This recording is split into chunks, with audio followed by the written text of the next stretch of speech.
Hello everyone, welcome to VB Law. In today's video, we are going to discuss the tender of pardon to an accomplice that is dealt under sections 306 to 308. 306 to 308 section में हमें इसके regarding जो है provisions provided की हुई हैं। तो section 306 to 308 जो है, these contain certain important provisions regarding the tender of pardon by the court to an accomplice. That means के approver. Accomplice जो है whether that is worthy of, ठीक है, उस पर रिलाई करना चाहिए या नहीं करना चाहिए, इसके रिगार्डिंग हमें इंडियन एविडेंस एक्ट का जो है हम सेक्शन 133 पढ़ते हैं। ठीक है, रेड विद सेक्शन 114 इलस्ट्रेशन भी, अगर आपने इंडियन एविडेंस एक्ट पढ़ा हो तो उसमें भी हम इसके रिगार्डिंग जो है प्रोविजन पढ़ते हैं। Always try to interconnect with the other subject to have a clear understanding of the concept. तो दो स्टूडेंट्स जो नए स्टूडेंट्स हैं इस चैनल पे, subscribe the channel and press the bell icon for notification. तो सेक्शन 306 जो है वो प्रोवाइड करता है कि कोई एविडेंस लेने के लिए किसी भी पर्सन का, ठीक है, जो डायरेक्टली या इनडायरेक्टली कंसर्न्ड हो किसी ऑफेंस से, this says with a view to obtaining the evidence of any person supposed to have been directly और indirectly concerned with an offence, जिस पे ये सेक्शन अप्लाई करता है। तो किसके पास अथॉरिटी है ऐसा करने की? सीजीएम के पास, मेट्रोपॉलिटन मजिस्ट्रेट के पास, या फिर जीएमआईसी के पास, जो उस ऑफेंस को ट्राई कर रहे हैं, इंक्वायर कर रहे हैं। तो वो किसी भी स्टेज पे पार्डन कब ग्रांट किया जा सकता है एक अकम्प्लिस को? किसी भी स्टेज पे किया जा सकता है, एट द इंक्वायरी और ट्रायल। वो उस पर्सन को पार्डन कर सकते हैं इस कंडीशन के ऊपर कि वो सारा जो है फुल या ट्रू डिस्क्लोजर दे, जो भी सर्कमस्टांसेस हैं, ठीक है, जो भी सर्कमस्टांसेस के अंडर वो ऑफेंस हुआ है या फिर जो भी उनको नॉलेज है उसके regarding, and relative to the offence and to every other person concern. जिस भी पर्सन ने उसको वो ऑफेंस किया था, चाहे वो एज ए प्रिंसिपल किया था, चाहे वो अबेटर था उस ऑफेंस में, तो सारा वो जो है डिस्क्लोजर दें। इस बेसिस के ऊपर ही एज ए अकम्प्लिस को जो है पार्डन ग्रांट किया जाता है।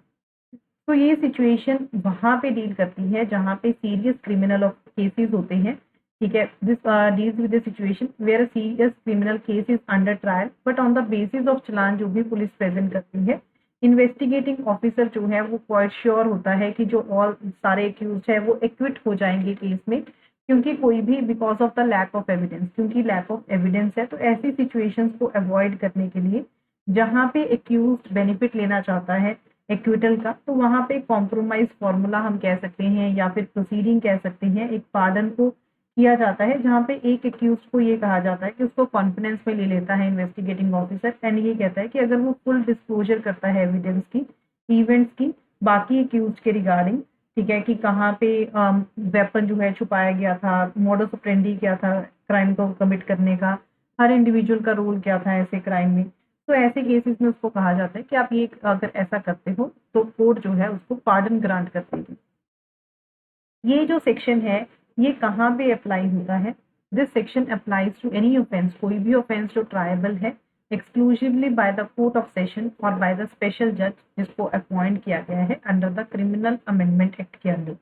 Any offence with punishable with imprisonment जो एक्सटेंड करती है, ठीक है, 7 ईयर से, या फिर और with a more severe sentence. कोई भी मजिस्ट्रेट जो पार्डन ग्रांट करता है, चाहे वो सीजीएम हो गया, चाहे वो मेट्रोपॉलिटन मजिस्ट्रेट हो गया, या फिर जीएमआईसी हो गया, वो रीजंस रिकॉर्ड करेगा कि क्यों वो ऐसा कर रहा है। ठीक है, तो whether the tender was or was not accepted by the person to whom it was made, and shall on the application made by the accused furnish him with the copy of such record free of cost।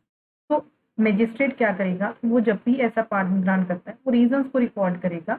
ठीक है, and application देने के बाद accused की वो उसको एक copy grant कर देगा उसकी फ्री ऑफ कॉस्ट। तो एवरी पर्सन, कोई भी पर्सन जिसको टेंडर ऑफ पार्डन जिसने एक्सेप्ट किया है, उसको एज ए विटनेस एग्जामिन किया जाएगा in the court of magistrate, जो उसका ऑफेंस का कॉग्निजेंस ले रहे, या फिर सब्सिक्वेंट ट्रायल में भी उसको एग्जामिन किया जा सकता है as a witness. Shall unless he is already on bail, जब तक अगर वो वैसे अगर वो बेल पे है वो पर्सन, ठीक है, then that is a separate thing. Otherwise उसको कस्टडी में डिटेन किया जाएगा जब तक कि टर्मिनेशन नहीं हो जाता है ट्रायल। तो अगर पर्सन ने पार्डन को एक्सेप्ट कर लिया है and he has been examined under subsection 4, तो जब magistrate taking such cognizance shall without any further inquiry in the case committed for trial,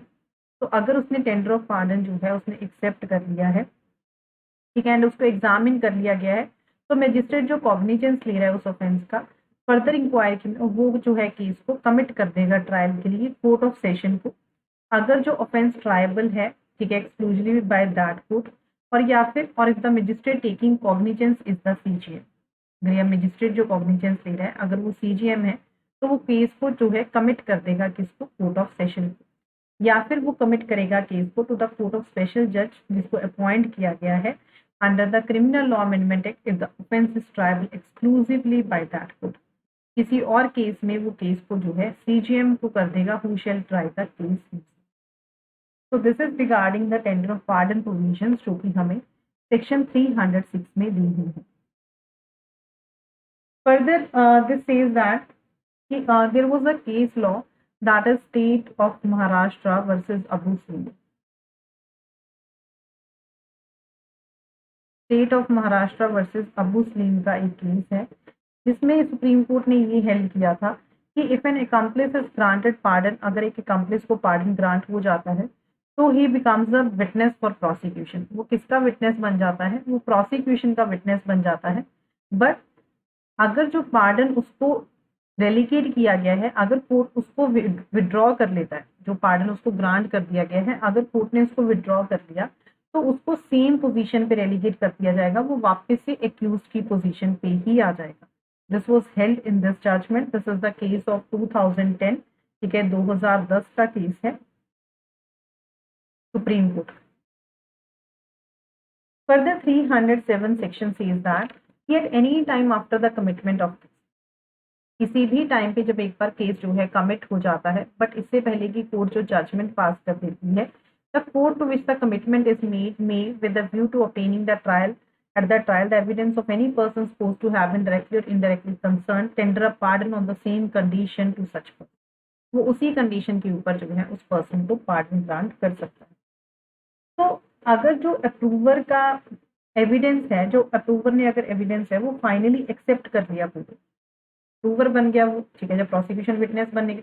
अब अगर उसका एविडेंस कोर्ट ने फाइनली एक्सेप्ट कर लिया तो उसको क्या बेनिफिट मिलता है, what relief does he get from the court, उसको क्या बेनिफिट मिलता है, कोर्ट उसको जो है एक्विट कर देती है। The court will pass a judgment of acquit. तो अगर कोर्ट ने, ठीक है, एक्सेप्ट कर लिया उसका एविडेंस तो कोर्ट जो है जजमेंट पास कर देती है एक्विटल की। Now the question arises is, क्या during the pendency of a criminal trial क्या एक एक्यूज जो है रिक्वेस्ट कर सकता है कोर्ट को कि कोर्ट जो है उसको डिक्लेयर कर दे अप्रूवर एंड उसको पार्डन ग्रांट कर दे।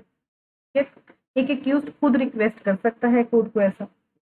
तो द आंसर इज नो, ऐसी कोई भी रिक्वेस्ट जो है वो एक्यूज खुद नहीं कर सकता है जज को खुद। ये जो रिक्वेस्ट है ये हमेशा कौन फॉरवर्ड करेगा, this must be forwarded by the prosecution. ये रिक्वेस्ट हमेशा प्रोसिक्यूशन ही फॉरवर्ड करेगा। एक बार हम 308 को भी पढ़ लेते हैं। This says trial of person not complying with the conditions of pardon. तो ये कहता है कि wherein regard to a person who has accepted a tender of pardon under section 306 और 307, जहां पे एक पर्सन ने टेंडर ऑफ पार्डन को एक्सेप्ट कर लिया है अंडर सेक्शन 306 और 307 में, पीपी जो है सर्टिफाई करता है कि इन हिज ओपिनियन की ऐसा जो पर्सन है has either by wilfully concealing, कि उसने जो है विलफुली कोई चीज जो है उसने कंसील की है, या फिर उसने फॉल्स एविडेंस दिया है, या फिर उसने कंडीशंस के साथ कंप्लाई नहीं किया जिसके बेसिस के ऊपर उसको पार्डन ग्रांट किया गया था, तो ऐसे पर्सन को ट्राई किया जा सकता है इन ऑफेंस के लिए in respect of which the tender was so, मतलब जिस ऑफेंस के लिए उसको पार्डन ग्रांट किया गया था उसको, उसके लिए उसको जो है ट्रायल पे उसको ट्राई किया जा सकता है, या फिर कोई भी और ऑफेंस के लिए which he appears to be guilty in connection with the same matter and also for the offence of giving false evidence, and उसको फॉल्स एविडेंस की चार्ज पे भी उसको जो है ट्राई किया जा सकता है। बट ऐसे पर्सन को कभी भी जॉइंट ट्रायल नहीं किया जाएगा with any of the other accused, provided that such person shall not be tried jointly with any of the other accused. This further says that provided that such person shall not be tried for the offense of giving false evidence, अगर ऐसे person को try करना है false evidence के लिए तो सबसे पहले जो है सैंक्शन लेना होगा किसका, हाई कोर्ट का। Any statement made by such person accepting the tender of pardon and recorded by the magistrate under section 164 और by a court under subsection 4 of 306 may be given in evidence against him at such trial. This says कि अगर कोई person ऐसा person accept करता है tender of pardon को and अगर magistrate record करता है अंडर सेक्शन, उसको एज ए एविडेंस उसके अगेंस्ट यूज किया जा सकता है trial. This further says at such trial the accused shall be entitled to plead that, accused को ऐसे ट्रायल पे, ठीक है, कोर्ट अलाउ करेगी, वो प्लीड कर सकता है कि उसने जो है, अगर वो प्लीड करता है कि उसने सारी कंडीशंस के साथ जो है कंप्लाई किया था जिसके बेसिस के ऊपर उसको पार्डन ग्रांट किया गया था, तो प्रोसिक्यूशन जो फिर बर्डन है वो किसके ऊपर जाएगा, क्योंकि प्रोसिक्यूशन को ही प्रूव करना होगा कि उसने कंप्लाई नहीं किया।